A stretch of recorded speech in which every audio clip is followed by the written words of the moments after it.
Today on the spot, Sean and Lark play Tatsunoko vs. Capcom on the Wii. We get caught up with the latest this week on PlayStation Network.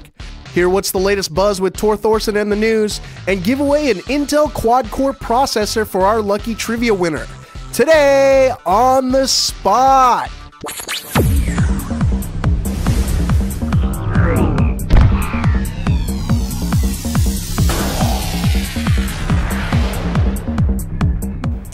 What's up, everybody? Welcome to Today on the Spot. Thanks for tuning into the show today. I'm your host, Sean McInnes. This gentleman to my right is none other than Lark Anderson. Lark, how you doing? I'm doing great, Sean. I'm looking forward to the holidays and some break time and all that. Yeah, maybe some Christmas presents Maybe too? some Christmas, yeah. Oh, what a coincidence. I got you a present. It's this game right here.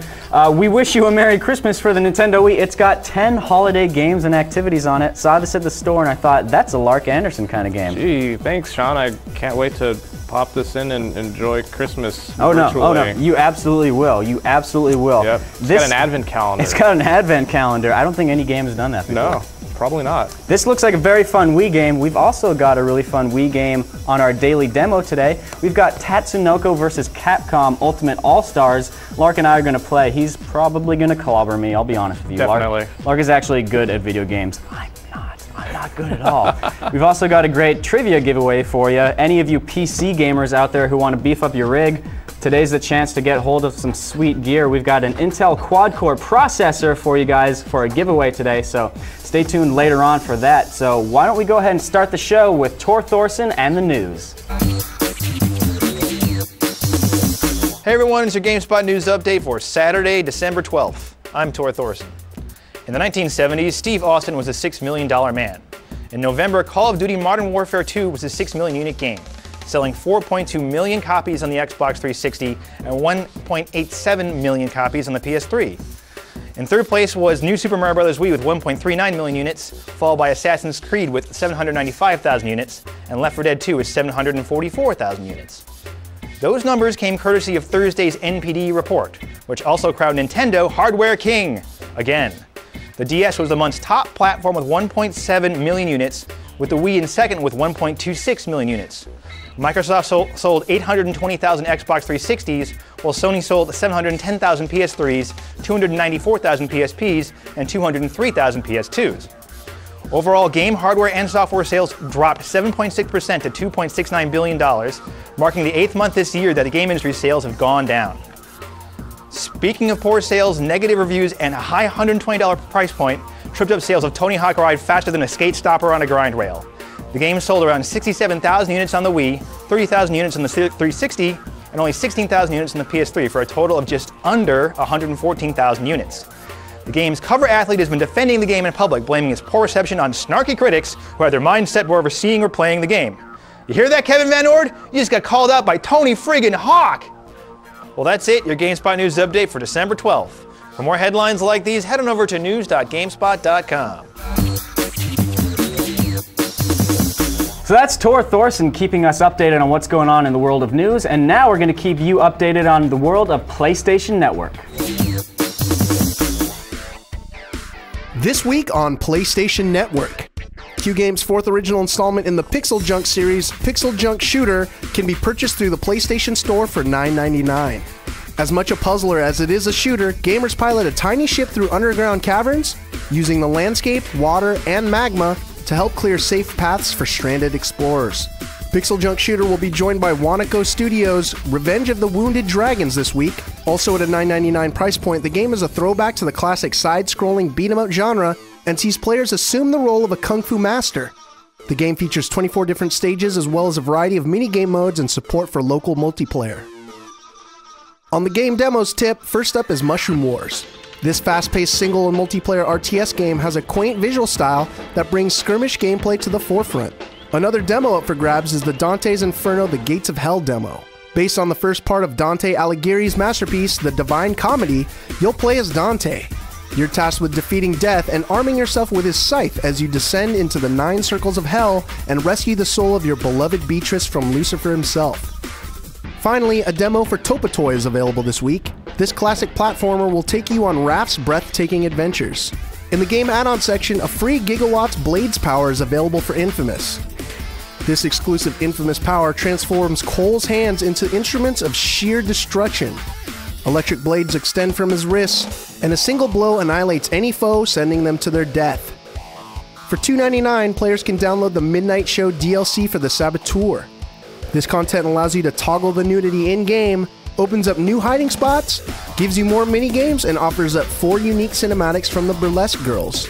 Lastly, a free team racing add-on is available for Need for Speed Shift. Players can race together in teams of up to 6 for the Ultimate Racing Challenge. A slew of new game videos also came out this week. A new cinematic trailer for Rogue Warrior is available, as well as a gameplay trailer for Dante's Inferno. For Nathan Drake fans, 3 new Uncharted 2 Among Thieves behind-the-scenes videos are also available for download. Lastly, Bomberman Party Edition has been added as a PS1 classic this week, and gamers can pick up the multiplayer-centric Demolition Puzzler for $5.99. PSP gamers have a host of new options this week, as Sony has added 8 additional games to the PlayStation Store for PSP. At the $14.99 price point, gamers can pick up Konami's Castlevania The Dracula X Chronicles and Silent Hill Origins, both of which initially saw release in the US in 2007. Koei's Dynasty Warriors Volume 2 lands at the $14.99 price point, while Coded Arms Death Jr. and Death Jr. 2 Root of Evil can be purchased for $9.99 apiece.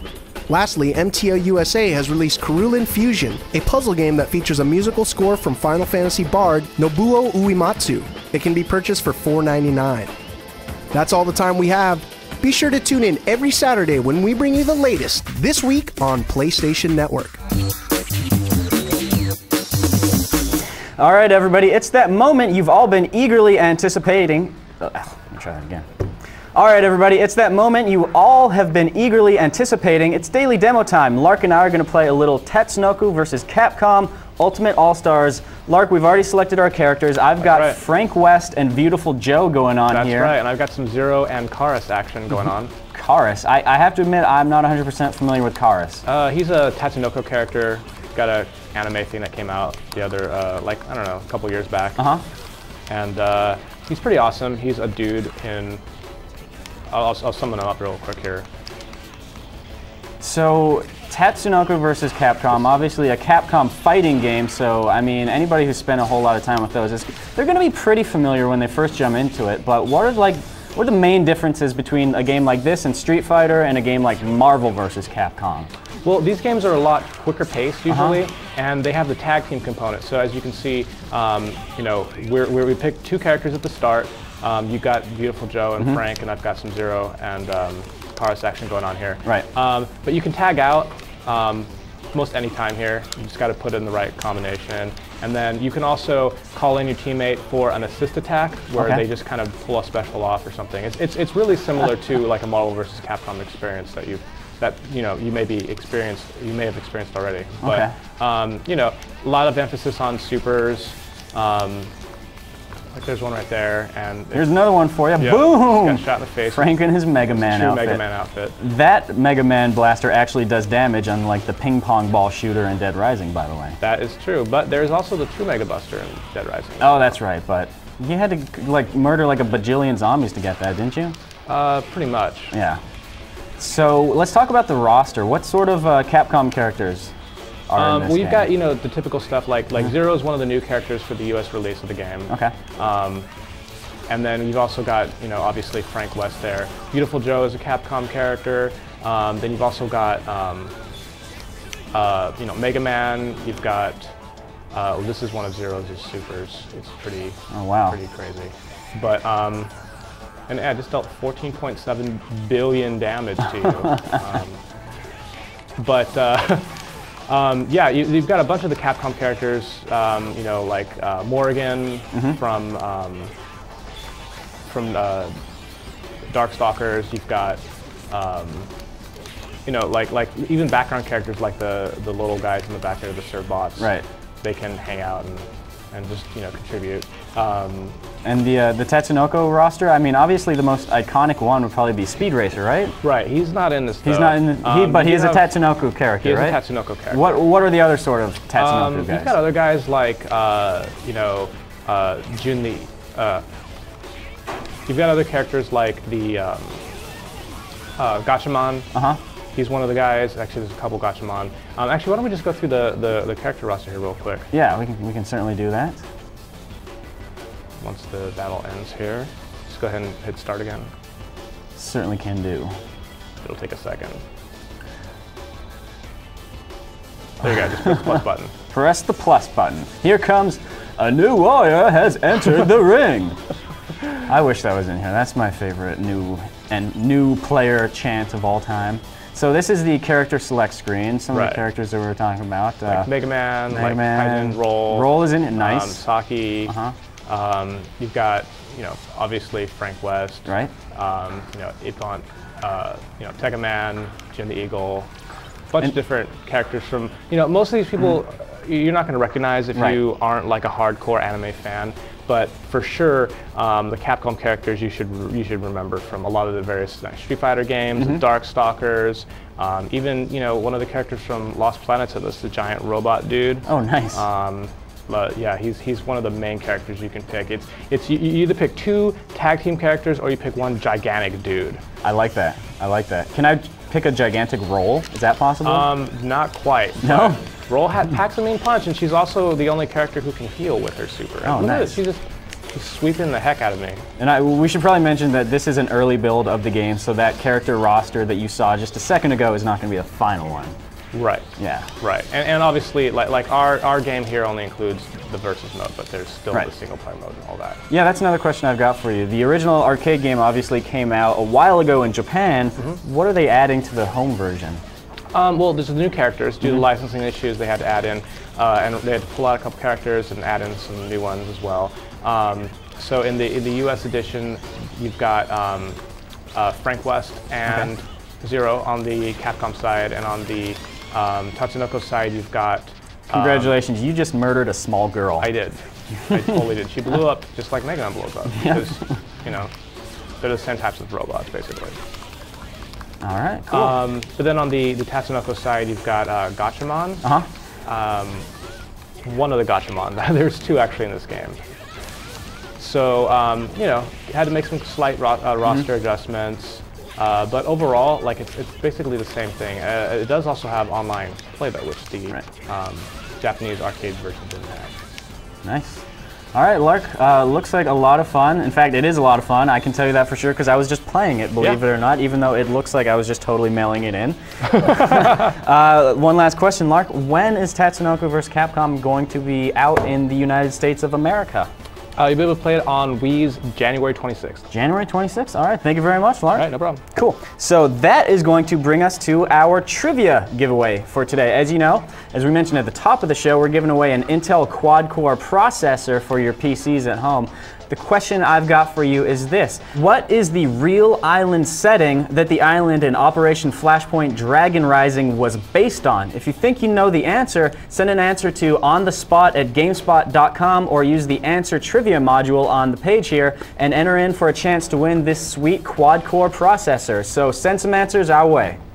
And that's just about going to do it for today's episode of the show. Lark, I know that you are just eagerly awaiting playing We Wish You a Merry Christmas, so I'm just not going to stop you any longer. I'll let you run back to your desk and start playing that game. Can't wait to deck the halls and then get you your present for the holidays, which may or may not be a punch to the throat. That sounds fair. I did just give you a total balls Wii game. Yes, you did. All right. Sorry about that, and I eagerly await my punch to the throat. All right, guys, we have one more show coming your way before we go on holiday break. It's our Tuesday show, and we have a number of very exciting demos in that one coming your way, so make sure to come back and check out that episode. So that'll just about do it. I'm Sean McInnes. This gentleman is Lark Anderson. See you guys next time. All right, Sean, get over here. Tune in December 25th when GameSpot reveals its 2009 Game of the Year. The game Operation Flash Dragon Point. Quite a few very exciting demos coming your way on that episode, so effed up.